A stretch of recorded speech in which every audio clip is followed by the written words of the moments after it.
நாடார் சமுதாய மக்கள் ஐயா குமரியானந்தன் அவர்களைப் போல சாதனை படைத்த சாதனையாளர்களை மறந்துவிடக்கூடாது. நாடார் சமுதாயத்தைச் சேர்ந்த நாம் இன்றைக்கு குமரியானந்தன் அவர்களை போன்றவர்களை ஞாபகப்படுத்தலைன்னா எல்லாரும் இன்னைக்கு மறந்துடுவாங்க. ஏன்னா காமராஜருடைய பெயரையும் புகழையுமே மறக்கடிக்க வேணும்னு நினைக்கக்கூடியவங்க ஐயா குமரியானந்தன் அவர்களை போன்றவர்கள் செய்த சாதனைகள் எல்லாம் வெளியே சொல்லுவாங்களான்னா சொல்ல மாட்டாங்க. அதனால் நம்முடைய நாடார் சமுதாயத்தைச் சேர்ந்த சங்கங்கள், நம்முடைய மக்கள் தான் குமரியானந்தன் அவர்களை பற்றி நாம் இன்னைக்கு வெளியே நிறைய பேசணும் இன்னைக்கு. ஏனென்றால் பெருந்தலைவர் காமராஜர் அவர்களுக்கு நம்பிக்கைக்குரிய சீடராக இருந்தவர், காந்தியின் கொள்கைகளை கடைபிடித்தவர், தமிழுக்காகவே பல முறை போராடியவர், தமிழுக்காக பல்வேறு அரிய பல சாதனைகளை செய்த ஒரு சாதனையாளர் ஐயா குமரியானந்தன் அவர்கள். எதற்காக நான் இதை சொல்லுதேன் அப்படின்னா, இன்னொரு 25-30 வருஷம் கழிச்சு ஐயா குமரியானந்தன் அவர்கள் செய்த சாதனையை அழிக்க முடியாது, அது எங்கேயாவது ஒரு பக்கம் இருக்கும். ஆனால் நம்முடைய நாடார் சமுதாயத்தை சேர்ந்தவர் குமரியானந்தன் என்பது இன்னைக்கு பல பேர் மறந்துடுவாங்க இன்னைக்கு. ஏன்னா அவருக்கு பேருக்கு பின்னால காமராஜர்னு சொன்ன மாதிரி அவருக்கு பேரு பின்னால குமரியானந்தன் நாடார் அப்படின்னு எழுதல, குமரியானந்தன் அப்படின்னு மட்டும்தான் எழுதியிருக்காங்க. அதனாலதான் சொல்லுகின்றேன், நம்முடைய நாடார்களும் நாடார் சங்கங்களும் நடத்துகின்ற ஒவ்வொரு விழாக்களிலும் நம்முடைய சமுதாயத்தில் வாழ்ந்து சாதனை படைத்த சாதனையாளர்களுடைய பெயர்களில் நீங்கள் பரிசுகள் வழங்குங்க. அதே மாதிரி அவர்கள் பேர்ல நீங்க நிறைய நினைவு பரிசுகள் கொடுங்க, பதக்கங்கள் கொடுங்க. இப்பெல்லாம் கொடுக்கும் போதுதான் நம்முடைய சமுதாயத்தில் இத்தனை பேர்கள், இவ்வளவு பெரிய மனிதர்கள் எல்லாம் சாதனையாளர்களாக இருந்திருக்காங்க அப்படிங்கிறது தெரியும். 1977 நாகர்கோவிலில் பாராளுமன்ற தொகுதியில் வெற்றி பெற்று பாராளுமன்றத்திற்கு செல்கின்றார்கள் குமரியானந்தன் அவர்கள். குமரியானந்தன் அவர்கள் பாராளுமன்றத்திற்கு சென்ற அந்த காலகட்டங்கள்ல பாராளுமன்றத்துல பாத்தீங்கன்னா தமிழ்ல போய் அங்க போய் கேள்வி கேட்கவோ பேசவோ பதில் சொல்லவோ மாட்டாங்க. ஆங்கிலத்தில் பேச வேண்டும், அல்லனா இந்தியில் தான் பேசணும். ஆனால் குமரியானந்தன் அவர்கள் அப்போது சென்று தமிழில் தான் கேள்வி கேட்டார்கள். எனக்கு நீங்கள் தமிழில் பதில் சொல்லுங்கள் என்று நாடாளுமன்றத்திலேயே அவர்கள் போராடினார்கள். அப்ப நாடாளுமன்றத்தில் குமரியானந்தன் அவர்கள் தமிழுக்கு பேச ஆரம்பிச்ச உடனே அங்க இருக்க இந்தி தெரிஞ்சவங்க எல்லாரும் சொல்லுவாங்களாம், தமிழ்நாட்டுக்காரன் ஒருத்தன் எவனோ ஒருத்தன் வந்திருக்கான், ஏய் முட்டாளை உட்காரு உட்காரு அப்படிம்பாங்களாம். அதெல்லாம் இன்னொரு குரூப் சொல்லுமா, ஏய் வெளியே போ வெளியே போ அப்படின்னு சொல்லுவாங்களாம். பாருங்க எவ்வளவு பெரிய ஒரு அவமானத்தோடு அந்த காலத்தில் அந்த நாடாளுமன்றத்தில் குமரியானந்தன் பேசுகின்ற போது அப்போது அப்படிலாம் பேசியிருக்காங்க. அந்த நேரத்துல ஒரு முறை பத்திரிகையாளர் ஒருவர் குமரியானந்தன் கேட்காரு, ஐயா நீங்க ஒரு பாராளுமன்ற உறுப்பினர், உங்களுக்கு ஆங்கிலம் தெரியும், நீங்கள் படித்தவர், பட்டம் பெற்றவர், ஆனால் நீங்கள் ஏன் இங்க ஆங்கிலத்தில் பேசாமல் தமிழில் பேசுகிறீர்கள்? நீங்க தமிழ்ல பேச ஆரம்பிச்ச உடனே உங்களை முட்டாளுங்க, உட்காருங்க, வெளியே போங்க, அப்படி இருந்தும் கூட நீங்கள் உங்களுடைய கொள்கை மாற்றவில்லை. நீங்கள் அவன் முட்டாளே உட்காருன்னு சொல்லும் போது கூட எந்திரிச்சு அப்படியே நின்றுகிட்டே தான் இருக்கீங்க, உட்கார மாட்டீங்க, பேசிக்கிட்டே இருக்கீங்க. இதுக்கெல்லாம் என்ன காரணம் அப்படின்னு சொல்லி ஒரு பத்திரிகையாளர் ஐயா குமரியானந்தன் அவர்களிடத்துல கேட்கிறாங்க. குமரியானந்தன் அவர்கள் அதற்கு பதில் சொல்றாங்க, நான் தமிழில் பேசுகின்ற போது என்னை முட்டாளே உட்காருன்னு அவன் சொன்ன உடனே உட்கார்ந்தோம்னா நான் முட்டாளாயிருவேன். நான் கொண்டு வந்த கொள்கைகளை, என் தமிழை, என் தாய் தமிழை இந்த பாராளுமன்றத்தில் ஒலிக்க செய்வதுதான் என்னுடைய நோக்கம். அதனால் நான் முட்டாள் இல்லை. அவன் சொன்னவுடன் நான் அமர்ந்திருந்தால் நான் முட்டாள், ஆனால் நான் முட்டாள் அல்ல. என்னுடைய கோரிக்கைகள் நிறைவேற்றும் வரை நான் இந்த பாராளுமன்றத்தில் போராடிக்கொண்டே இருப்பேன் என்று சொன்னார்கள். 1977 இவங்க பாராளுமன்றத்துக்குள்ள போறாங்க. 1978 தமிழில் பேசுவதற்கு ஐயா குமரியானந்தன் என்ற இந்த நாடாருக்கு அங்கு அனுமதி வழங்கப்படுகிறது. ஐயா குமரியானந்தன் அவர்களுக்கு தமிழில் பேசுவார்கள், அதற்கு மொழிபெயர்ப்பதற்கென்று அன்றைக்கு இருந்த அரசு அவர்களுக்கு ஆட்களை நியமித்தது. முதலில் பாராளுமன்றத்திலே தமிழில் பேசுவதற்கு அனுமதி பெற்று தந்தவர் குமரியானந்தன் என்ற ஒரு நாடார் தான். சரி, அவருக்கு பிறகு சென்ற பாராளுமன்ற உறுப்பினர்லாம் தமிழ்ல பேசினாங்களா அப்படின்னா இல்ல. அதற்கு பிறகு சென்றவர்கள் தமிழ் பேசாமல் ஆங்கிலத்தில் தான் பேச தொடங்கினார்கள், பேசியிருக்கிறார்கள். அப்போ குமரியானந்தன் அவர்கள் மீண்டும் ஒரு கோரிக்கையை வலியுறுத்தி சென்னையிலே பேசுகின்றார்கள்.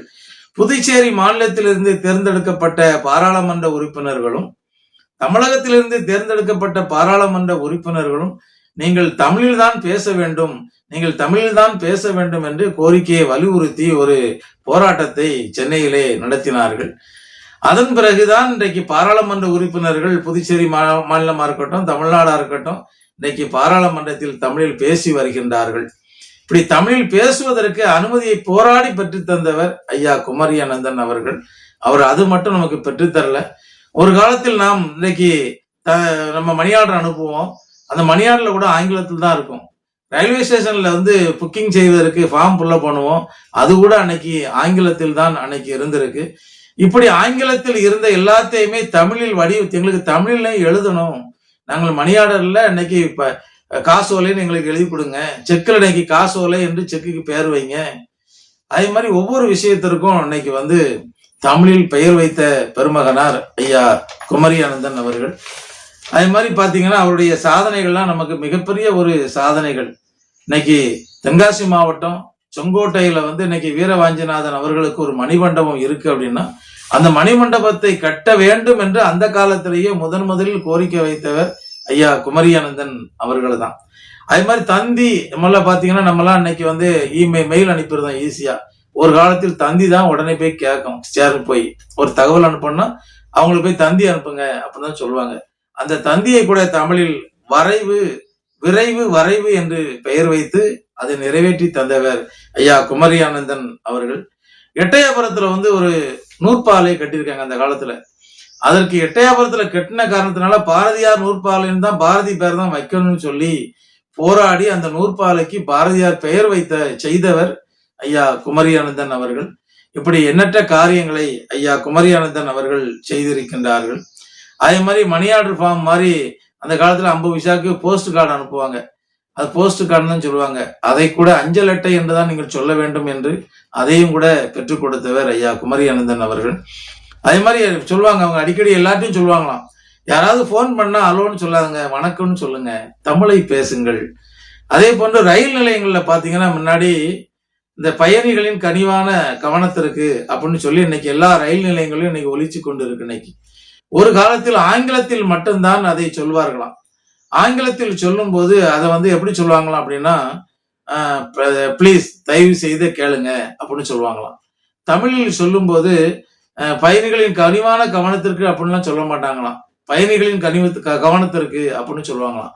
ஏன் நீங்கள் ஆங்கிலத்தில் பேசும்போது ஒரு கியூஸ்டா நீங்க பேசுறீங்க, ஒரு மரியாதையா சொல்லுதீங்க, ஏன் தமிழ்ல சொல்லும் போது அந்த மாதிரி சொல்லல, அதனால பயணிகளின் கனிவான கவனத்திற்கு அப்படி என்ற வார்த்தையை நீங்கள் சேர்த்து சொல்ல வேண்டும் என்று அதையும் சொல்ல வைத்தவர் ஐயா குமரியானந்தன் அவர்கள். இப்படி தமிழுக்கு பல்வேறு விஷயங்களில் தொண்டாற்றியவர் ஐயா குமரியானந்தன் அவர்கள். இதை விட இன்னொரு விஷயம் என்ன அப்படின்னா, ஒரு நாள் காமராஜருடைய வீட்டுல ஐயா குமரியானந்தன் அவர்கள் காமராஜரை பார்ப்பதற்காக நின்று கொண்டிருந்திருக்காங்க.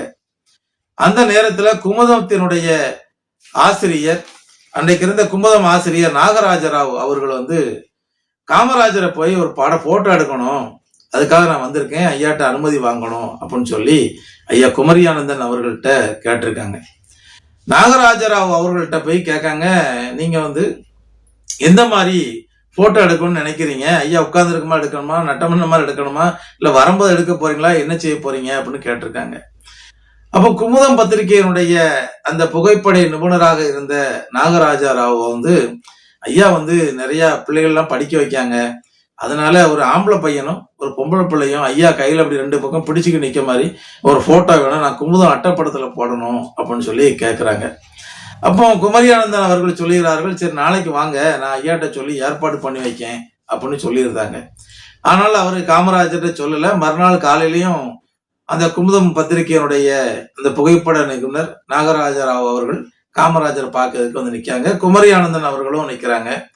காமராஜருக்கு அவரை நல்லா தெரியும், குமுதம் பத்திரிகையினுடைய ஆசிரியர் இந்த புகைப்பட நிபுணர் நல்லா தெரியும். காமராஜர் மேல இருந்து கீழே இறங்கி வர்றாங்க. அப்போ அவரை பார்த்தோன்னே, என்ன நாகராஜராவ் என்ன நிக்கிறீங்க, என்ன விஷயம் அப்படின்னு, ஐயா உங்களை தான் ஒரு போட்டோ எடுக்கணும் அப்படின்னு சொல்லி கேட்கறாங்க.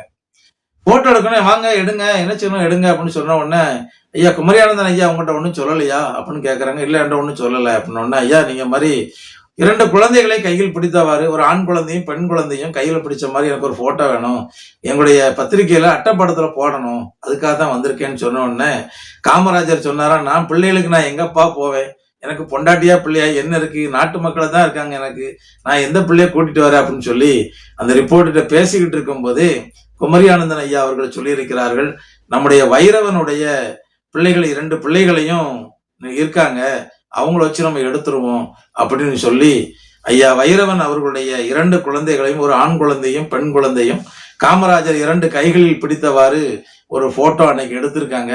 அந்த போட்டோ தான் இன்னைக்கு சென்னையில் கலங்கரை விளக்கம் பக்கத்துல இருக்கக்கூடிய காமராஜர் சிலையானது அந்த புகைப்படத்தை வைத்துதான் செய்யப்பட்டது என்பது சொல்லப்படுகிறது. இப்படி இன்னைக்கு காமராஜர் அவர்கள் நாடெங்கும் இருக்கின்ற எத்தனையோ காமராஜருடைய திருவுருவச் சிலைகளில் 2 குழந்தைகளை கையில் பிடித்தவாறு அன்றைக்கு புகைப்படம் எடுப்பதற்கு ஒரு காரணமாக இருந்தவரும் ஐயா குமரி ஆனந்தன் அவர்கள் தான்.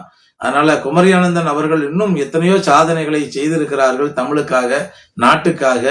அதையெல்லாம் நம்முடைய நாடார் சமுதாயத்தை சேர்ந்த நம்ம தான் அதை மறக்காம மற்றவர்கிட்ட சொல்லணும்.